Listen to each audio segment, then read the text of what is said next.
Hi అండి, ఈరోజు మన వీడియోలో బీరకాయ తొక్కుతో పచ్చడి ఎలా తయారు చేయాలో చూసేద్దాం. చూసారండి, మనకు కావలసిన ఇంగ్రీడియంట్స్ ఇవన్నీ కూడాను. మన పచ్చడికి చక్కగా బీరకాయని శుభ్రంగా కడుక్కొని పీల్ తీసుకొని ఈ విధంగా కట్ చేసి పెట్టుకున్నానండి. ఇదంతా కూడా ఒక బౌల్లో యాడ్ చేసుకుంటున్నాను. ఇందులోనే 10 నుంచి 11 వరకు పచ్చిమిర్చిని యాడ్ చేసుకున్నాను. 4 టమాటోస్ని కూడా యాడ్ చేస్తున్నానండి. చూసారా, తర్వాత ఇందులోకి కరివేపాకును కూడా యాడ్ చేసుకుంటున్నాను.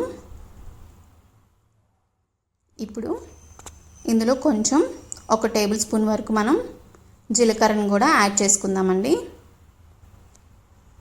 చూసారా, ఈ జీలకర్రను కూడా యాడ్ చేసుకున్నాను. ఇప్పుడు ఇందులోని కొంచెం ఆయిల్ని కూడా యాడ్ చేసుకుంటున్నానండి. ఈ విధంగా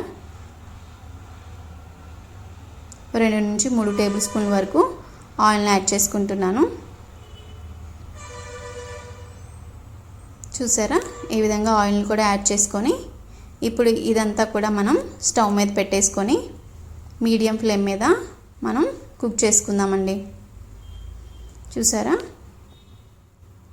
అన్నీ కలుపుకొని ఒకేసారి స్టవ్ మీద పెట్టుకొని ఈ విధంగా మనం మీడియం ఫ్లేమ్తో కుక్ చేసుకోవాలండి. ఈ విధంగా టమాటోస్ మగ్గిపోయిన తర్వాత మనం చింతపండు, వెల్లుల్లి కూడా యాడ్ చేసుకోవాలండి.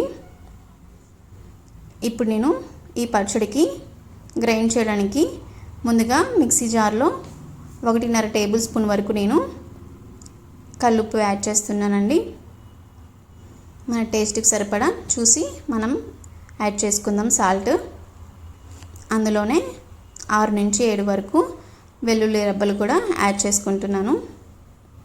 చూసారా, ఇప్పుడు మనం ఇందాక ఇదంతా ఉడకబెట్టుకున్నాం కదండి పచ్చడికి.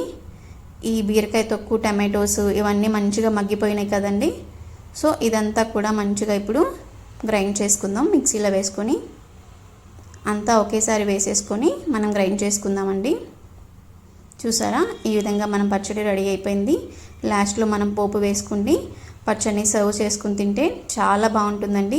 ఇది టిఫిన్స్లోకి, దోశల్లోకి, రైస్లోకి చాలా బాగుంటుందండి. మీరు కూడా ట్రై చేయండి ఈ రెసిపీని. లైక్ చేయండి, షేర్ చేయండి, సబ్స్క్రైబ్ చేయండి. Thank you.